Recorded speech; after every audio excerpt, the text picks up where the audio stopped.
Good morning, everyone. My name is Mandeep Singh. I'm Universal Coach at Learnmatic Institute of English Language. Welcome back to my channel. In last video, we were actually talking about parts of speech, wherein we have covered 4 parts of speech in our previous video. So we'll discuss the rest of part of speech today. Just to recap a little bit, let me tell you what we have covered. We have covered noun, pronoun, adjective and verb. These 4 we have already discussed, and I'll let you in detail as well. Today we are going to discuss about adverb, conjunction, interjection and preposition. Okay, so in this lesson we are going to discuss about adverb. Well, in order to understand adverb, the definition is an adverb modifies and adds something to the meaning of verb, adjective and another adverb. Well ਇਹਨੂੰ ਸਮਝਣ ਲਈ ਅਸੀਂ ਇਸ ਤਰ੍ਹਾਂ ਦੇਖਾਂਗੇ ਕਿ ਕਿਸੇ ਵੀ verb ਜਾਂ ਕਿਸੇ ਵੀ ਐਡਜੈਕਟਿਵ ਜਾਂ ਕਿਸੇ ਵੀ ਐਡਵਰਬ ਦੇ ਵਿੱਚ ਜੋ ਅਗਰ ਕੁਛ ਐਡ ਕਰਦਾ ਕੋਈ ਵਰਡ ਅਤੇ ਉਹਨੂੰ ਅਸੀਂ ਐਡਵਰਬ ਬੋਲਦੇ ਹਾਂ। ਇਹਨੂੰ ਸਮਝਣ ਲਈ ਮੈਂ ਕੁਛ ਇੱਕ ਤੁਹਾਨੂੰ ਐਗਜ਼ਾਮਪਲਸ ਦਿਆਂਗਾ ਐਡਵਰਬ ਦੀਆਂ, ਜੈਸੇ before, yesterday, yet, still, slowly, fast, delightfully, obviously, very, almost, how, when, enough, hardly. ਇਹਨੂੰ ਅੱਛੀ ਤਰ੍ਹਾਂ ਸਮਝਣ ਲਈ ਮੈਂ ਇੱਕ ਐਗਜ਼ਾਮਪਲ ਕੋਟ ਕਰਾਂਗਾ। ਜੈਸੇ ਅਗਰ ਅਸੀਂ ਲਿਖਦੇ ਹਾਂ ਸ਼ੀ ਇਜ਼ ਵਾਕਿੰਗ, ਤਾਂ ਦੇ ਇੱਕ ਸਿੰਪਲ ਸੈਂਟੈਂਸ ਹੈ ਜਿਹਦੇ ਵਿੱਚ ਦੱਸਿਆ ਹੈ ਕਿ ਉਹ ਚੱਲ ਰਹੀ ਹੈ ਜਾਂ ਉਹ ਸੈਰ ਕਰ ਰਹੀ ਹੈ, ਲੇਕਿਨ ਇਹ ਨਹੀਂ ਦੱਸਿਆ ਕਿ ਉਹ ਸੈਰ ਕਿਸ ਤਰੀਕੇ ਨਾਲ ਕਰ ਰਹੀ ਹੈ, ਮਾਨੇ ਸਲੋ ਕਰ ਰਹੀ ਹੈ, ਫਾਸਟ ਕਰ ਰਹੀ ਹੈ। ਤੋ ਇਟਸ ਅਗਰ ਸੈਂਟੈਂਸ ਦੀ ਗੱਲ ਕਰਾਂ ਸ਼ੀ ਇਜ਼ ਵਾਕਿੰਗ, ਤਾਂ ਵਾਕਿੰਗ ਕੀ ਹੈ, ਇੱਕ ਵਰਬ ਹੈ, ਲੇਕਿਨ ਵਰਬ ਨੂੰ ਹੋਰ ਵਧੀਆ ਤਰੀਕੇ ਨਾਲ ਐਕਸਪਲੇਨ ਕਰਨਾ ਕਿ ਕਿਸ ਤਰੀਕੇ ਨਾਲ ਐਕਸ਼ਨ ਹੋ ਰਿਹਾ ਹੈ।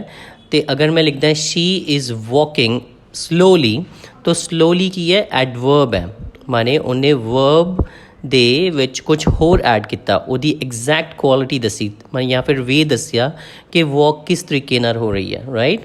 ਅਗਰ ਔਨ ਦਾ ਅਦਰ ਹੈਂਡ ਅਗਰ ਮੈਂ ਲਿਖਦਾ ਹੈ ਕਿ Ram is walking very slowly, right.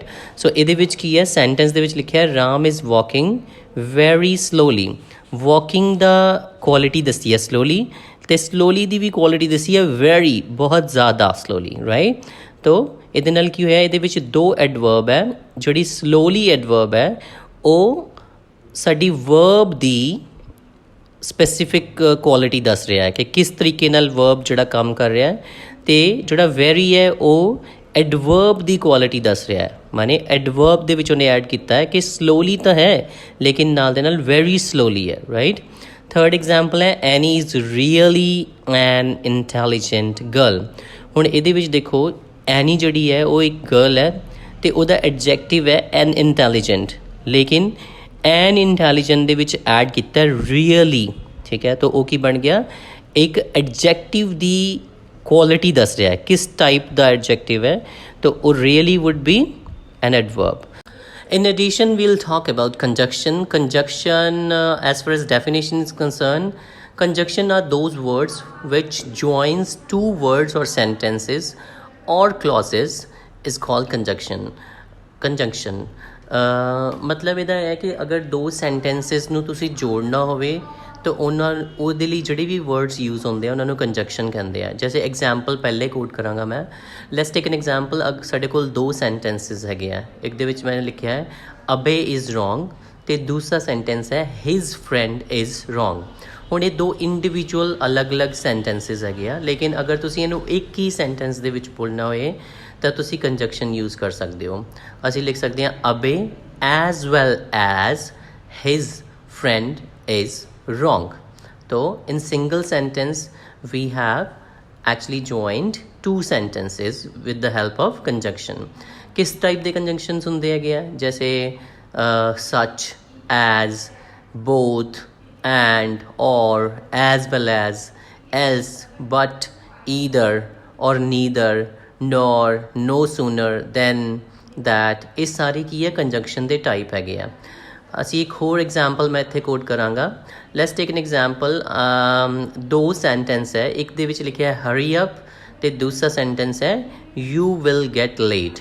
ਹੁਣ ਸਾਨੂੰ ਸਮਝ ਆ ਰਿਹਾ ਹੈ ਕਿ ਕਿਸੇ ਇੱਕ ਹੀ ਗਰੁੱਪ ਨੂੰ ਜਾਂ ਇੱਕ ਪਰਸਨ ਨੂੰ ਇਹ ਕਿਹਾ ਜਾ ਰਿਹਾ ਹੈ ਕਿ ਜਲਦੀ ਕਰੋ ਨਹੀਂ ਤਾਂ ਤੁਸੀਂ ਲੇਟ ਹੋ ਜਾਓਗੇ, ਯੂ ਵਿਲ ਲੇਟ, हाँ तुसी लेट हो जाओगे। तो अगर तुसी इनू इकट्ठा करना होवे तो with the help of conjunction तुसी एक सेंटेंस दे विच इनू बना सकते हो। Hurry up else you will get late. Further, we'll talk about preposition. Preposition is very important parameter. Well, important part of speech. As far as definition is concerned, these prepositions are the words those shows relation of the noun or pronoun to another word is called preposition. जैसे देखो ਤੁਹਾਨੂੰ ਪਤਾ ਹੈ ਕਿ ਇੱਕ sentence simple sentence ਨੂੰ farm ਕਰਨ ਵਾਸਤੇ ਅਸੀਂ ਯੂਜ਼ ਕਰਦੇ ਹਾਂ ਨਾਊਨ, ਮਤਲਬ ਫਾਰਮੇਸ਼ਨ ਲਈ ਨਾਊਨ ਯੂਜ਼ ਹੁੰਦਾ ਹੈ, ਦੈਨ ਵਰਬ ਯੂਜ਼ ਹੁੰਦਾ ਹੈ, ਦੈਨ ਆਬਜੈਕਟ ਯੂਜ਼ ਹੁੰਦਾ ਹੈ। ਹੁਣ ਜਿਹੜਾ ਨਾਊਨ ਦਾ ਰਿਲੇਸ਼ਨ ਬਾਕੀ ਪਾਰਟ ਆਫ ਸੈਂਟੈਂਸ ਦੇ ਨਾਲ ਦਿਖਾਉਂਦਾ ਹੈ ਉਹ ਹੁੰਦਾ ਹੈ ਪ੍ਰੈਪੋਜੀਸ਼ਨ। ਪ੍ਰੈਪੋਜੀਸ਼ਨ ਦੋ ਵਰਡਸ ਨੂੰ ਮਿਲਾ ਕੇ ਬਣਿਆ ਪ੍ਰੀ ਤੇ ਪੋਜੀਸ਼ਨ, ਮਤਲਬ ਪਹਿਲੇ ਦੀ ਪੋਜੀਸ਼ਨ ਮਾਨੇ ਜਿਹੜਾ ਸਾਡਾ ਨਾਊਨ ਹੈ ਜਾਂ ਪ੍ਰੋਨਾਊਨ ਹੈ ਉਹਦਾ ਰਿਲੇਸ਼ਨਸ਼ਿਪ ਦੱਸਦਾ ਹੈ ਬਾਕੀ ਪਾਰਟ ਆਫ ਸੈਂਟੈਂਸ ਦੇ ਨਾਲ। ਜਿਸ ਤਰ੍ਹਾਂ ਮੈਂ ਤੁਹਾਨੂੰ ਇਹ ਦੱਸਦਾ, ਇਹ ਇਸ ਤਰ੍ਹਾਂ ਦੇ ਸ਼ਬਦ ਹੁੰਦੇ ਆ ਜਿਹੜੇ ਕਿਸੇ ਵੀ ਨਾਊਨ ਜਾਂ ਪ੍ਰੋਨਾਊਨ ਦਾ ਜੈਸੇ ਰਿਲੇਸ਼ਨ ਦੱਸਦੇ ਆ ਪੂਰੇ ਬਾਕੀ ਜਿੰਨਾ ਵੀ ਸੈਂਟੈਂਸ ਹੈ ਉਹਦੇ ਵਿੱਚ ਹੋਣ ਵਾਲੇ ਸ਼ਬਦਾਂ ਦੇ ਨਾਲ, ਉਹਨੂੰ ਪ੍ਰੈਪੋਜੀਸ਼ਨ ਕਹਿੰਦੇ ਆ। ਪ੍ਰੈਪੋਜੀਸ਼ਨ ਦੇ ਐਗਜ਼ਾਮਪਲਸ ਹੁੰਦੇ ਆ in, on, at, by, for, from, of ਜਾਂ ਫਿਰ out, into, onto, with, above, about, around, between ਤੇ ਹੋਰ ਵੀ ਕਈ ਸਾਰੇ। alright, example ਅਸੀਂ ਕੋਟ ਕਰਾਂਗੇ। ਅਗਰ ਮੈਂ ਲਿਖਦਾ ਹਾਂ the book is on the table, on ਕੀ ਹੈ, ਹੁਣ ਜਿਹੜਾ ਟੇਬਲ ਹੈ ਉਹਦਾ ਸਰਫੇਸ ਦੇ ਉੱਤੇ ਇੱਕ ਬੁੱਕ ਪਈ ਹੋਈ ਹੈ, ਤੋ ਐਕਚੁਅਲ ਦੇ ਵਿੱਚ ਬੁੱਕ ਤੇ ਟੇਬਲ ਦਾ ਰਿਲੇਸ਼ਨ ਦੱਸ ਰਿਹਾ ਹੈ ਇਸ ਸੈਂਟੈਂਸ ਦੇ ਵਿੱਚ। ਕੌਣ, ਕਿਹੜਾ ਵਰਡ, on, ਮਾਨੇ ਬੁੱਕ ਕਿੱਥੇ ਪਈ ਹੈ ਟੇਬਲ ਤੇ,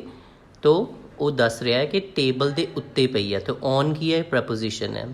Ram is studying in his room, ਠੀਕ ਹੈ, ਰਾਮ ਦਾ ਤੇ ਉਹਦੇ ਰੂਮ ਦਾ ਰਿਲੇਸ਼ਨਸ਼ਿਪ ਦੱਸ ਰਿਹਾ ਹੈ ਨਾ। ਰਾਮ ਆਪਣੇ ਰੂਮ ਦੇ ਵਿੱਚ ਕੀ ਕਰ ਰਿਹਾ, ਵਰਬ ਦੇ ਵਿੱਚ ਦੱਸਿਆ Ram is studying in his room.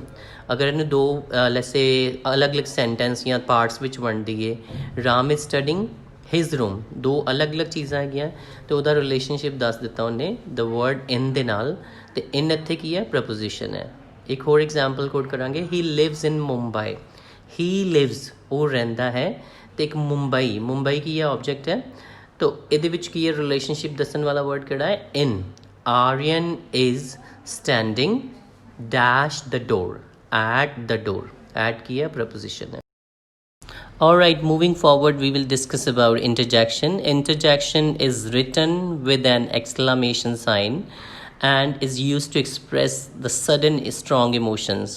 Let's say कुछ ऐसे sentences ਹੁੰਦੇ ਆ ਜਾਂ ਕੁਝ ਐਸੇ words ਹੈ ਜਿਹੜੇ ਸਾਡੇ strong emotions ਨੂੰ present ਕਰਨ ਲਈ ਅਸੀਂ use ਕਰਦੇ ਹਾਂ। ਜੈਸੇ let's say ਬਹੁਤ ਜ਼ਿਆਦਾ ਖੁਸ਼ੀ, joy ਹੋਵੇ, sorrow, surprise, ਜਾਂ ਫਿਰ ਕੁਝ greetings ਇਸ ਤਰ੍ਹਾਂ ਦੀਆਂ ਹੁੰਦੀਆਂ ਜਿਹੜੀਆਂ ਅਸੀਂ ਬਹੁਤ ਹੀ ਜ਼ਿਆਦਾ strongly ਕਿਸੇ ਨੂੰ ਪਾਸ ਕਰਦੇ ਹਾਂ। ਜੈਸੇ hello, hi, look, listen, ਇਸ ਤਰ੍ਹਾਂ ਦੀਆਂ ਜਿਹੜੀਆਂ sentences ਜਾਂ words ਹੈਗੇ ਆ ਉਹਨਾਂ ਦੇ ਲਈ ਅਸੀਂ ਇੰਟਰਜੈਕਸ਼ਨ ਦਾ ਯੂਜ਼ ਕਰਦੇ ਹਾਂ। ਇੰਟਰਜੈਕਸ਼ਨ ਯੂਜ਼ ਕਰਨ ਵਾਸਤੇ ਅਸੀਂ ਐਕਸਕਲਾਮੇਸ਼ਨ ਸਾਈਨ ਜਿਹੜਾ ਹੁੰਦਾ ਉਹਦਾ ਯੂਜ਼ ਕਰਦੇ ਹਾਂ। For example, hurray, we won the match, ਜਾਂ ਇਟ ਹਰਟਸ, ਜਾਂ ਫਿਰ ਅਸੀਂ ਕਰਦੇ ਹਾਂ what are you saying, ਜਾਂ what a pleasant surprise।